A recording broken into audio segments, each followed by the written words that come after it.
नमस्कार साथियों, क्या हाल चाल है। आज अपने थर्मोडायनेमिक्स के नेक्स्ट लेक्चर के बारे में पढ़ेंगे। आज के लेक्चर में हम सीखेंगे second law of thermodynamics. Second law पढ़ने से पहले हमें कुछ चीज़ों का पता होना चाहिए कि इंजन क्या चीज़ है, रिजर्वर क्या चीज़ है, हीट पंप क्या होता है, रेफ्रिजरेटर क्या होता है। इनके बारे में हमें सीखना पड़ेगा। तो सबसे पहले अपने बात करते हैं इंजन क्या चीज है, हीट इंजन या इंजन। देखो, आपने इंजन देखे होंगे, जैसे बाइक के अंदर इंजन ओपन पड़ा रहता है तो होता क्या है, बेसिकली ऊपर फ्यूल टैंक है। फ्यूल टैंक से तेल आएगा, ये इंजन के अंदर जाएगा। अब इंजन से दो चीज निकलती है, क्या क्या। एक तो निकलता है धुआं। धुआं निकल रहा है, इसका मतलब क्या है, इसका मतलब है कि फ्यूल के अंदर बर्निंग प्रोसेस हुआ है, मतलब फ्यूल में आग लगी है। ठीक है, फ्यूल कोई सा भी हो, फ्यूल के अंदर जो एनर्जी होती है वो एनर्जी होती है केमिकल एनर्जी, रासायनिक ऊर्जा। कोई सा फ्यूल हो जिसमें एनर्जी होगी वो कौन सी होगी, केमिकल एनर्जी होगी। अब धुआं निकल रहा है, इसका मतलब यहां आग लगी है, आग लगी है तो इसका मतलब यहां हीट प्रोड्यूस हुई है। तो ये केमिकल एनर्जी कन्वर्ट हुई है किसमें, हीट के अंदर। और क्या निकलता है, और निकलता है इससे एक घूमती हुई शाफ्ट। घूमती हुई शाफ्ट, आप कहोगे सर हमने तो नहीं देखी घूमती हुई शाफ्ट कौन सी होती है।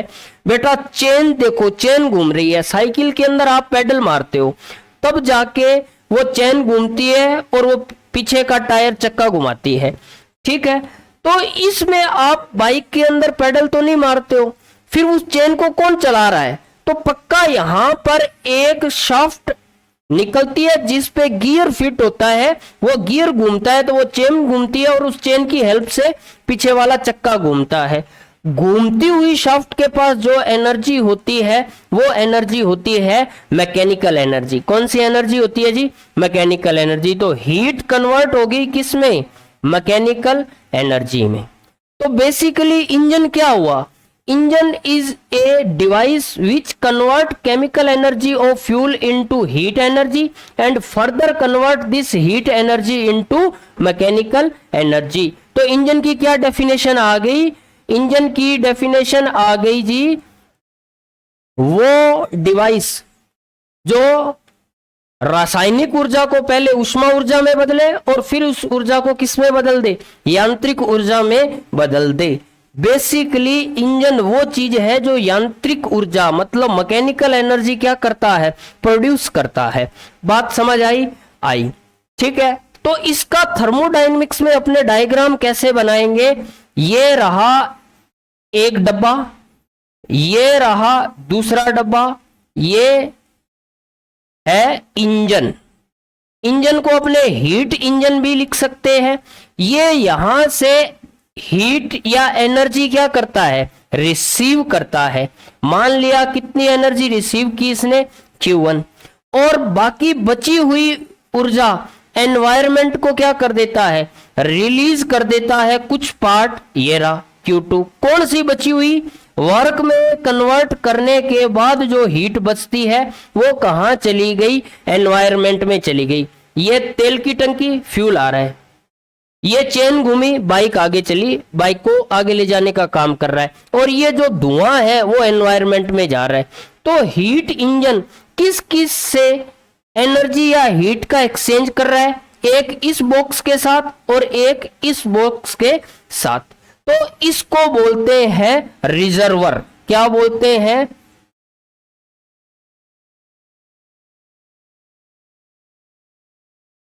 क्या बोलते हैं जी, रिजर्वर। ये भी रिजर्वर है, ये भी क्या है, रिजर्वर है। तो इंजन जिस जिसके साथ हीट का एक्सचेंज करता है उसको क्या बोलते हैं जी, रिजर्वर बोलते हैं। अब यहां दो रिजर्वर है, एक हाई टेम्परेचर पे है, एक लो टेम्परेचर पे। हीट कहां से कहां फ्लो करती है, हाई टेम्परेचर से लो टेम्परेचर की ओर। तो पक्की बात है इसका टेम्परेचर क्या है, हाई। इसका टेम्परेचर मान लिया T1, इसका टेम्परेचर मान लिया T2। तो T1 बड़ा है किससे, T2 से। The reservoir which is at high temperature is known as source. क्या बोलते हैं उसको, स्रोत हिंदी में। और जो लो टेम्परेचर पे है उसको हम क्या बोलते हैं जी, सिंक। तो वापस देखिए, engine is a device which convert chemical energy into heat energy and further convert this heat energy into mechanical energy.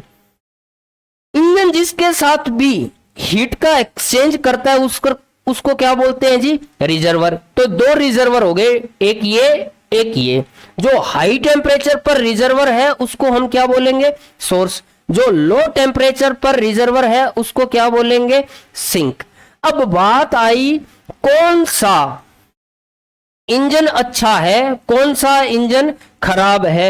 ये बात कैसे पता चलेगी, ये बात पता चलेगी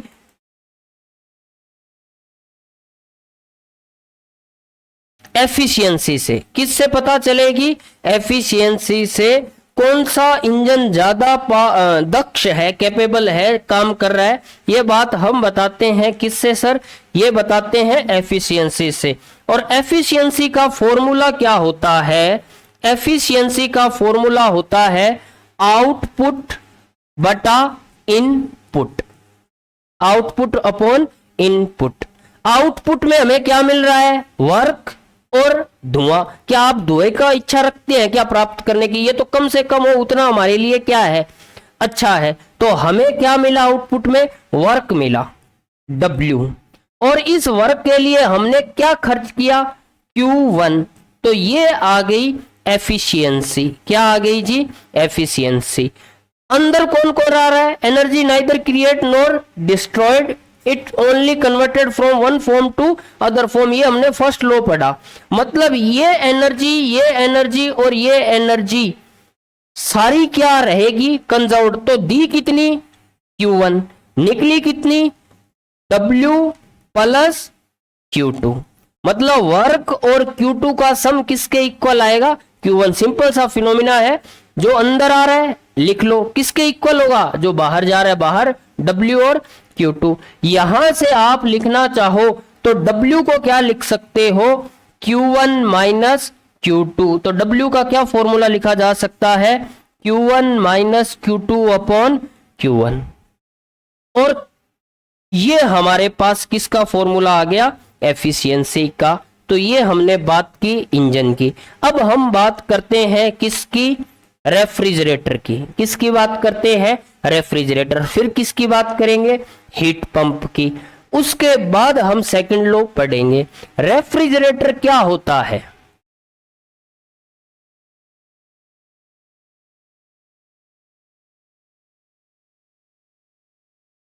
फ्रिज क्या होता है।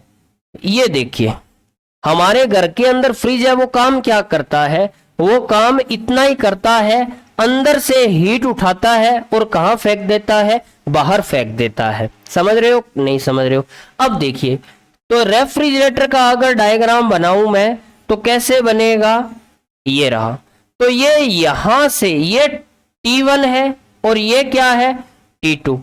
T1 बड़ा है किससे, T2 से। ये लो टेम्परेचर से हीट उठाता है और कहां फेंक देता है, हाई टेम्परेचर पर। फ्रिज के अंदर का टेम्परेचर हमेशा कम होता है, जैसे है 2 डिग्री सेल्सियस है या -2 डिग्री सेल्सियस है। रूम का टेम्परेचर कितना है, मान लिया 35 डिग्री सेल्सियस है। तो आप इसमें कोई भी गर्म चीज रखोगे वो यहां से थोड़ी देर बाद में ठंडी हो जाएगी। ठंडी कब होती है, हीट निकाले, और ये हीट निकाल के रेफ्रिजरेटर कहां डाल देगा, रूम के अंदर छोड़ देगा। आप उसकी दीवारों, ये जो साइड वॉल्स है रेफ्रिजरेटर की, इसके हाथ लगा के देखना, ये गर्म होती है। अगर वो नहीं है तो पीछे की तरफ जाली सी लगी रहती है, कंप्रेसर लगा रहता है, वो गर्म हो जाता है। तो वो गर्म कहां से हुआ, वो अंदर की हीट ही कहां छोड़ रहा है, बाहर छोड़ रहा है। कब? जब हम कुछ ना कुछ क्या करते हैं, वर्क करते हैं। जब इलेक्ट्रिसिटी नहीं हो तो क्या ये ट्रांसफर होगी? क्या नहीं। तो इलेक्ट्रिसिटी से क्या चलेगा? कंप्रेसर चलेगा। कंप्रेसर क्या करेगा? हीट को लो टेम्परेचर से उठा के कहां फेंक देगा? हाई टेम्परेचर पे। तो रेफ्रिजरेटर क्या है? Refrigerator is a device which transfer heat from low temperature to high temperature with the help of external work. ठीक है। अब कौन सा रेफ्रिजरेटर अच्छा है, कौन सा रेफ्रिजरेटर कम अच्छा है, ये बात जज की जाती है उसकी कोफिशिएंट ऑफ परफॉर्मेंस से। इससे कोफिशिएंट ऑफ परफॉर्मेंस, इसका फॉर्मूला होता है desired effect upon work done. मान लिया आपने ये हीट है Q1 Q2 और ये वर्क क्या है? W। आप क्या चाहते हो? आप चाहते हो किसी चीज को ठंडा करना।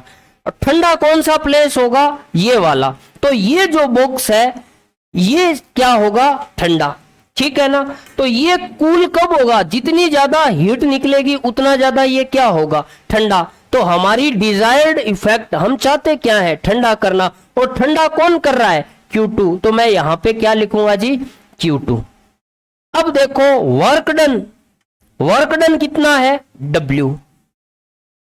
ये क्या है? COP। अब देखिए मैंने भी आपको बताया अंदर जा रहा है वो किसके इक्वल है? बाहर वाले। अंदर कौन आ रहा है? W। और कौन आ रहा है? Q2। बाहर कौन निकल रहा है? Q1।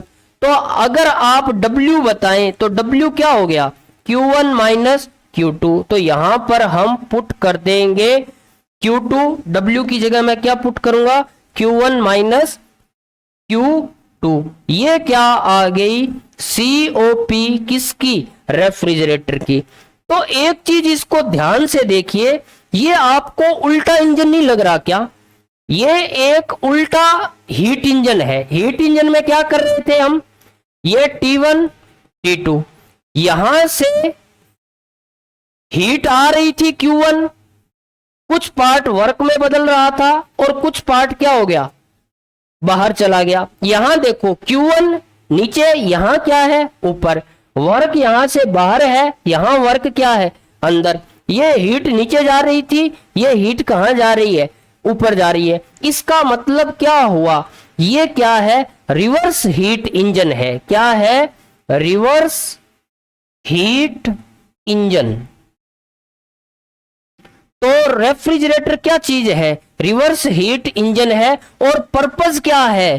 पर्पस है इसका किसी चीज को ठंडा करना, कूलिंग इफेक्ट जनरेट करने के लिए ये क्या लिया जाएगा?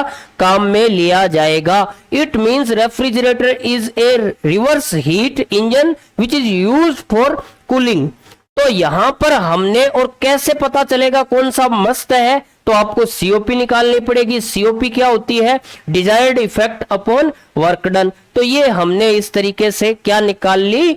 COP निकाल ली। और ये रेफ्रिजरेटर है तो हमने यहां पर क्या लगा दिया चिंटू? R लगा दिया। क्या लगा दिया? R। अब हमें पढ़ना है हीट पंप। यही हीट पंप भी है। अब ये देखो फ्रिज अंदर से तो क्या कर रहा है? ठंडा। पर रूम को क्या कर रहा है? गर्म कर रहा है। अगर आप इस जगह बैठे हो तो ये मशीनरी क्या करेगी? हीटिंग इफेक्ट पैदा करेगी। अब इसको ही हम क्या बोल देंगे? हीट पंप बोल देंगे। तो हीट पंप क्या चीज है? देखिए हीट पंप, हीट पंप क्या है? ये है।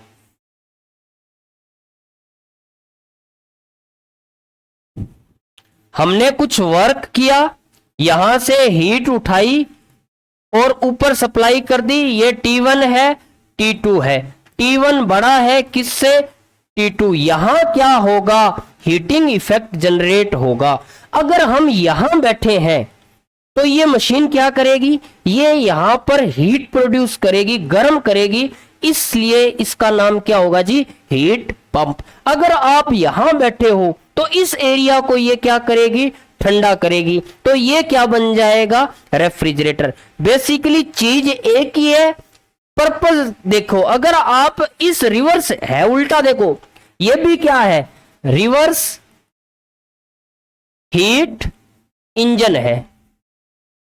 फ्रिज भी क्या था, रिवर्स हीट इंजन, उसका पर्पस क्या था, कूलिंग, और इसका पर्पस क्या है, हीटिंग। अगर रिवर्स हीट इंजन हीटिंग के पर्पस से काम लिया जाएगा तो उसको क्या बोलेंगे, हीट पंप। क्या बोलेंगे लाडले, हीट पंप। और हीट पंप कैसे निकलेगी, COP।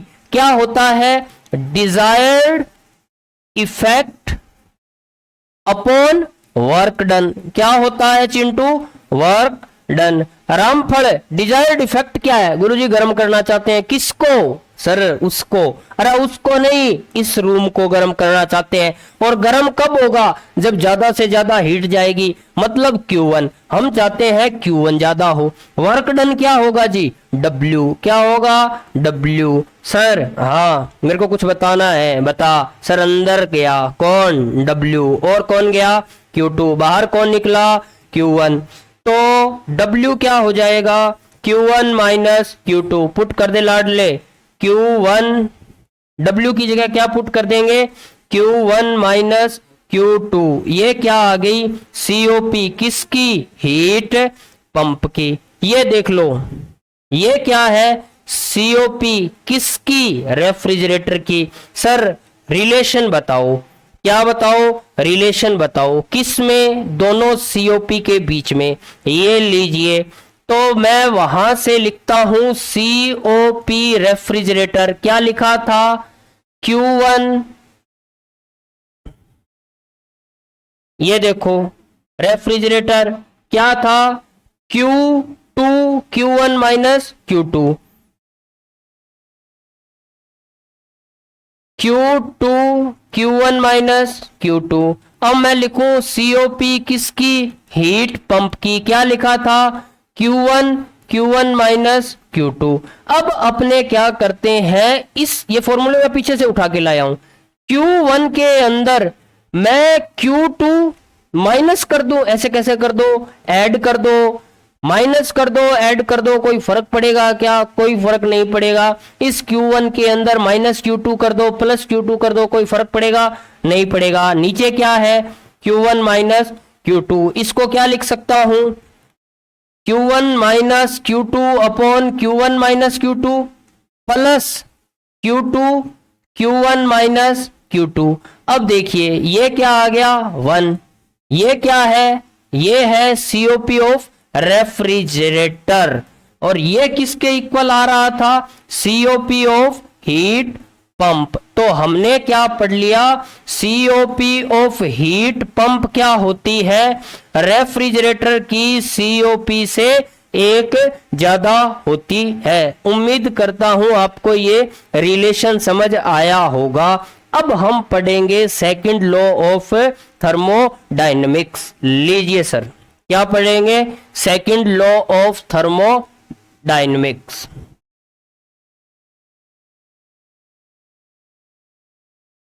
Second law of thermodynamics. अब हुआ क्या, सेकंड लॉ के लिए जैसे फर्स्ट लॉ था, फर्स्ट लॉ क्या बता रहा था, heat is flow from high temperature to low temperature, energy remains conserved without external work, we can't transfer heat from low temperature to high temperature. ये बात फर्स्ट लॉ पर direction नहीं बता रहा था। जैसे मैं बात करूं, क्या बात करें, जैसे कार चल रही है, आपने क्या मार दी, ब्रेक मार दी, कार चल रही थी तो कार के पास कौन सी एनर्जी, काइनेटिक एनर्जी। जैसे ही ब्रेक मारी, गाड़ी रुक गई, गाड़ी रुक गई तो एनर्जी कहां गई, आप टायरों के हाथ लगा के देखोगे चक्के गर्म हुए होंगे, ब्रेक लगा, फ्रिक्शन के कारण चक्कों का टेम्परेचर क्या हो गया, बढ़ गया। मतलब काइनेटिक एनर्जी किस में बदल गई, हीट एनर्जी में। कुछ टाइम बाद क्या होता है, चक्के धीरे धीरे ठंडे हो जाते हैं, ठीक है ना। ठंडे हो गए तो वो एनर्जी कहां गई, तो जैसे ही एयर मॉलिक्यूल्स आए उसके टकराए, टकराते ही उन्होंने एनर्जी को क्या कर लिया, एब्जॉर्ब कर लिया, और उनकी काइनेटिक एनर्जी क्या हो गई, बढ़ गई। तो समस्या ये थी कि ये काइनेटिक एनर्जी ज्यादा थी, ब्रेक मारे चक्के गर्म हो गए। तो जैसे जैसे चक्के ठंडे हुए गाड़ी वापस क्यों नहीं चली, ये प्रॉब्लम आ गई।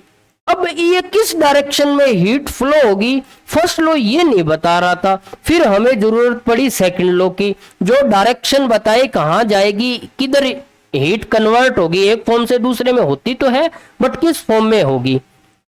तो इसके लिए कई साइंटिस्ट सेकंड लॉ लेके आए, तो उनमें से दो साइंटिस्ट ऐसे हैं जिनकी लॉ थे वो एकदम सही माने गए, और उन्हीं दोनों साइंटिस्ट के स्टेटमेंट्स को ही हमने क्या नाम दे दिया, सेकंड लॉ दे दिया। और वो दो साइंटिस्ट थे केल्विन प्लैंक और क्लासियस। तो सबसे पहले हम पढ़ते हैं केल्विन प्लैंक का स्टेटमेंट। हमने क्या पढ़ा था, हमने पढ़ा था कि एक हीट इंजन ऐसा होता है,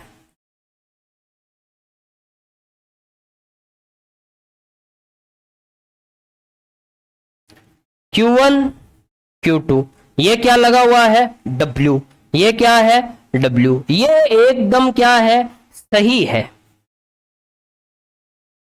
अगर मैं ऐसा इंजन बनाना चाहूं जो सारी की सारी एनर्जी जो हीट दी उसको कन्वर्ट कर दे किस में, वर्क में, वो क्या है पॉसिबल नहीं है।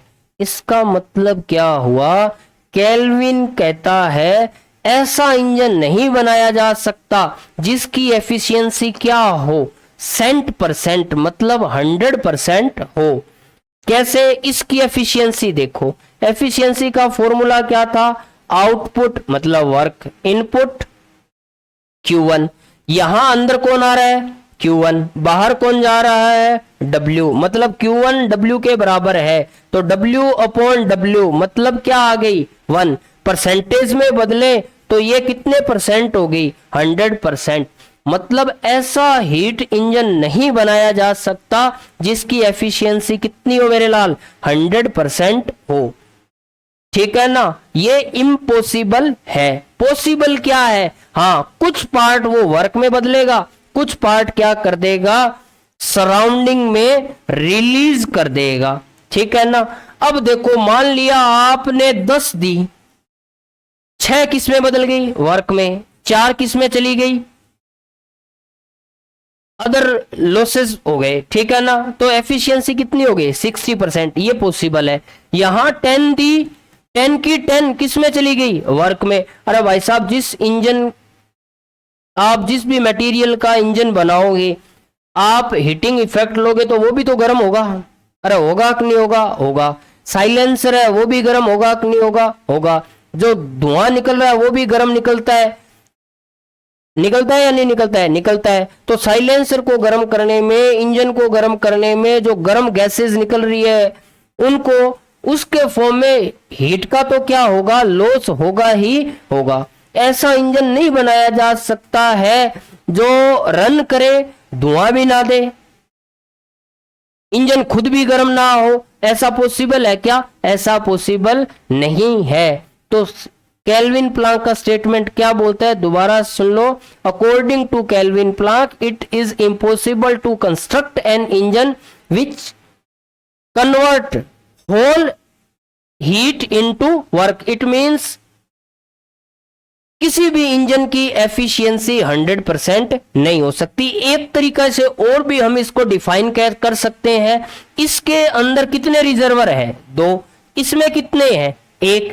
क्या एक रिजर्वर वाला पॉसिबल है क्या, नहीं पॉसिबल है। मतलब ऐसा हीट इंजन नहीं बनाया जा सकता जिसकी, ऐसा हीट इंजन नहीं बनाया जा सकता जो केवल एक रिजर्वर के साथ काम करे।